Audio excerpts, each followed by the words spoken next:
La mujer que ves en pantalla salió con un apuesto doctor de Suecia que la trataba con mucha amabilidad, pero eso cambió de un momento para otro y le hizo cosas horribles. Ja, det var helt fruktansvärt att sova bredvid någon som har kidnappat en och jag ville hela tiden ha kroppskontakt, blodprover och så vidare. För han skulle se så att jag inte hade några sjukdomar. För att han ville ha oskyddat sex.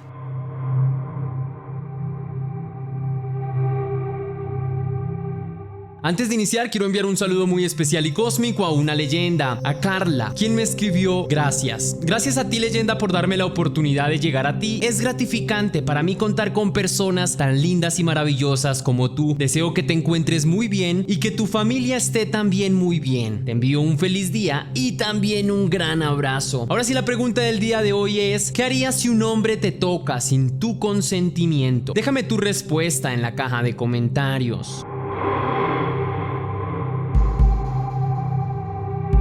La historia de hoy transcurre en Estocolmo, capital de Suecia, un país del primer mundo con una baja cifra de criminalidad o de delitos graves. Sin embargo, aunque la cifra es baja, no es nula y también tiene en su haber historias escalofriantes que mancharon de sangre su desarrollo. La señorita Isabel Eriksson es una mujer hermosa, de ojos claros y figura esbelta, quien ejerce como oficio el acompañar a hombres adultos, muchas veces solitarios, adúlteros o hasta padres de familia, fingiendo ser su compañera íntima o su novia, según la tarifa que estén dispuestos a pagar, y por supuesto en esa tarifa se incluye alimentación y también los viáticos. A pesar de su controversial oficio, ha logrado viajar a muchos lugares interesantes, conocer paisajes hermosos, ganar dinero sin mucho esfuerzo y disfrutar de los placeres de la vida mientras irradia su belleza y roba miradas tras su paso. Eso sí, en su histriónica manera de mostrarse como la novia del señor que le acompaña en sus viajes turísticos. Cabe aclarar que Erika no necesariamente ofrece su cuerpo como parte de su negocio en todas las ocasiones. Sus servicios no son obligatoriamente íntimos. Para la mayoría de sus clientes solo funge como acompañante casual, pues muchos de sus clientes son hombres mayores, por lo cual su deseo íntimo no es tan intenso como el de un hombre joven. Isabel Eriksson ha tenido una metamorfosis importante en su personalidad, pasando de ser una chica aventurera y osada a ser mucho más reservada y desconfiada con las personas, siendo el doble de precavida siempre, contemplando todos los escenarios posibles, por lo que ya no viaja tanto como antes. Incluso abandonó su oficio de dama de compañía para empezar a estudiar y buscar otras alternativas en su vida, tras sobrevivir a su aterradora experiencia con quien fuera uno de sus más sofisticados clientes, un hombre atractivo y adinerado de descendencia londinense, experto en finanzas, con varios emprendimientos y entradas económicas, además de ser médico de oficio, con años de experiencia y práctica. Presuntamente el hombre ideal, trabajador, responsable y maduro, con el cual Isabel frecuentó en más de una ocasión, en principio sin predisponerse a una relación si se daban las cosas, pues lo que empezó como un cuento de hadas terminó en una aterradora pesadilla de la cual fue muy difícil despertar.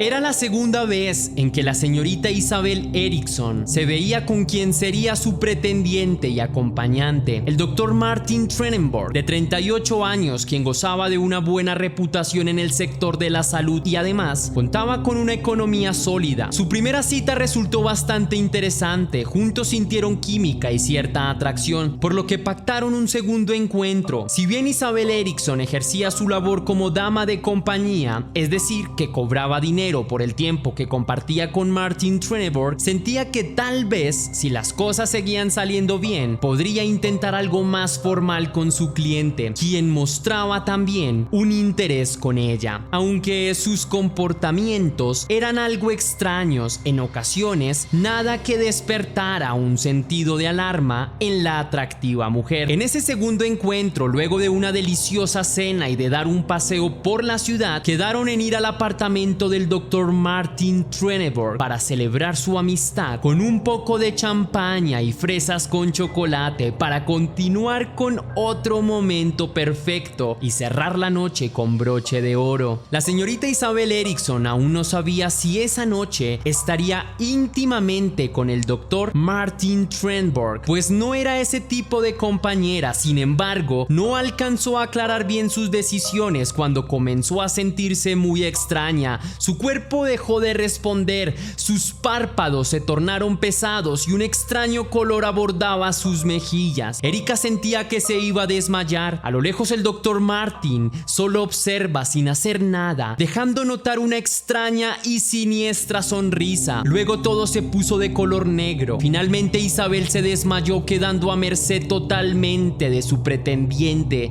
a quien solo había visto un par de veces, quien empezó a desvestirla de inmediato.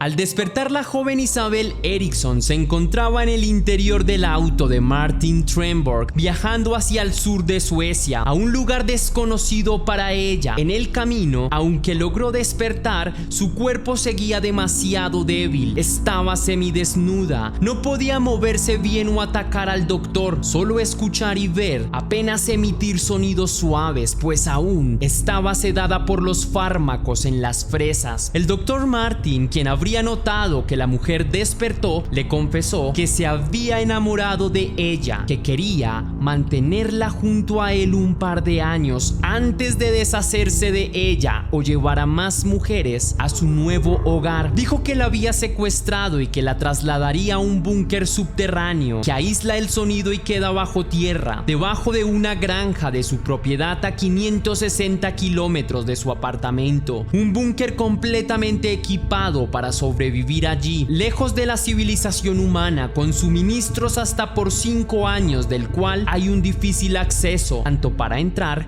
como para salir. Funciona con códigos especiales y claves en los candados, números y contraseñas que solo conoce el Dr. Martin Trenneborg. Al llegar al búnker, Isabel Eriksson sintió un aterrador miedo. Fue instalada en una habitación fría, polvorienta, con un piso en piedra, obra gris, sacos de cemento por todas partes. Martin Trenneborg presumía que él mismo había construido el búnker con sus manos. Le indicó a la joven Isabel Eriksson que ese sería su nuevo hogar, supuestamente por 2 años, antes de imaginar lo peor para ella. Allí estuvo cautiva por 6 días, aunque se había recuperado un poco más. Constantemente sus sentidos eran alterados con potentes fármacos, presuntamente abusada mientras estaba inconsciente. Allí podía dormir, comer y hacer sus necesidades, incluso ejercitarse un poco en un patio, pero alrededor de ella no había nada. Estaba en algún lugar de alguna parte, lo que la aterraba lo suficiente para no intentar escapar. En este punto, la joven no dejaba de pensar en su familia. Se preguntaba por qué le tocó vivir semejante situación tan escalofriante, pero sabe que tenía que ser fuerte si quería sobrevivir. En la primera ocasión que tuvo, mientras el Dr. Martin trabajaba diurnamente para visitarla al salir del hospital, Isabel Eriksson lo atacó con unos clavos que encontró, buscando herirlo gravemente. No obstante, aún estaba bastante débil por los medicamentos suministrados a diario por su secuestrador. No logró someter a Martin Trenneborg con su fuerza, por lo que fue violentamente reprendida. A los 2 días de su reclusión, entró un sujeto extraño al búnker. Parecía un adulto mayor, calvo y de caminar pausado. Isabel Eriksson se llenó de miedo, pero instintivamente trató de pedirle ayuda, describiendo su condición de prisionera, pidiéndole que la ayudara a salir de allí y denunciar a la policía. Pero el individuo con el que Isabel platicaba era solo un enmascarado. El Dr. Martin Trenneborg portaba una máscara hiperrealista. Estaba probando la templanza de Isabel Eriksson. Había descubierto sus intenciones intenciones de querer huir, y ese fue un motivo suficiente para atacarla nuevamente por sus intenciones. Martin Tremborg portaba un arma de fuego con el que amenazaba a Isabel Eriksson. En varias ocasiones le entregó el arma a la mujer, se la puso en sus manos, indicándole que, si de verdad quería ser libre, solo debía dispararle y salir de allí. No obstante, la nobleza de Isabel le impidió disparar, lo cual fue la mejor decisión posible, pues el arma era falsa y todo se trataba de una prueba de confianza. 3 días después, el tipo volvió con el arma, le pidió que le disparara nuevamente, pero solo quería probar las intenciones de la chica, quien otra vez declinó a disparar. Por otro lado, solo el Dr. Martin Tremborg conocía los códigos para salir del búnker, por lo que no podría atacarlo o hacerle daño sin obtener primero esa información. Irónicamente, el hombre era al mismo tiempo el motivo que la llevó a ese lugar, pero también el único medio para salir de allí.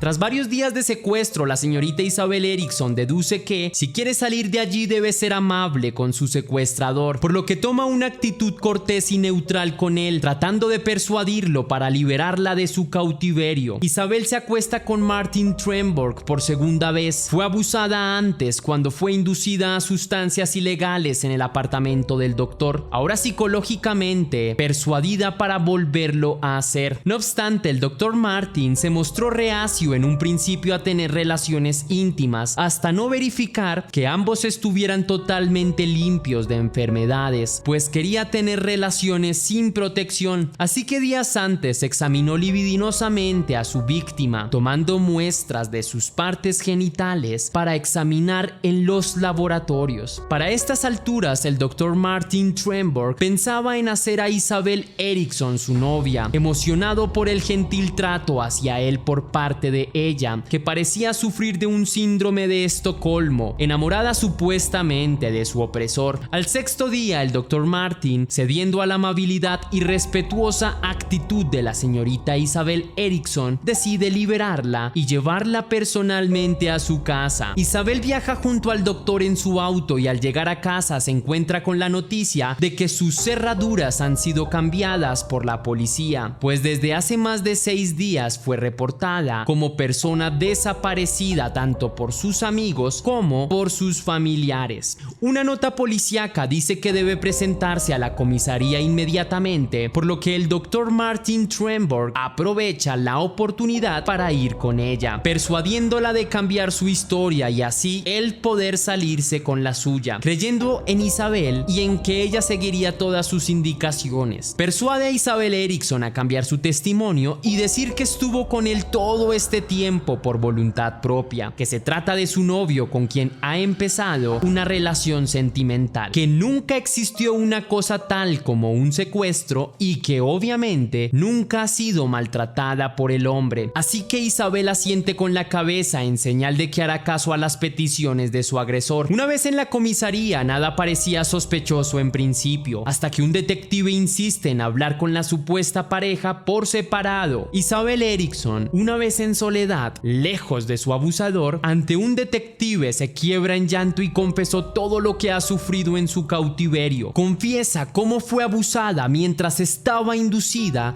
bajo potentes fármacos que únicamente se dan con prescripción médica. Confiesa además cómo tuvo que acostarse con su abusador para poder resistir a su cautiverio y tratar de convencerlo para poder huir. También cuenta cómo fue retenida en un búnker sin salida por varios días, mientras era constantemente enajenada de sus sentidos para ser abusada de forma violenta por su agresor. El detective no duda un segundo en el testimonio de la chica, pues la nota visiblemente afectada, así que le asegura que su cautiverio ha terminado y que él se encargará de que el hombre que le hizo daño durante tanto tiempo no vuelva a acercarse a ella y pague por cada una de sus acciones frente a un juez. En ese momento, Isabel siente que volvió a nacer mujer siente una emoción difícil de explicar, pero valora profundamente las palabras que le dio el detective y confía en él. Después del interrogatorio a la pareja por separado, la policía arresta inmediatamente al Dr. Martin Tremborg luego del testimonio de la mujer. Formalmente se abre un expediente con el caso del señor Martin, quien empieza a ser investigado por la policía. Exámenes encontraron tanto en el búnker como en el organismo de Isabel Eriksson restos de rohypnol, nombre con el que también se conoce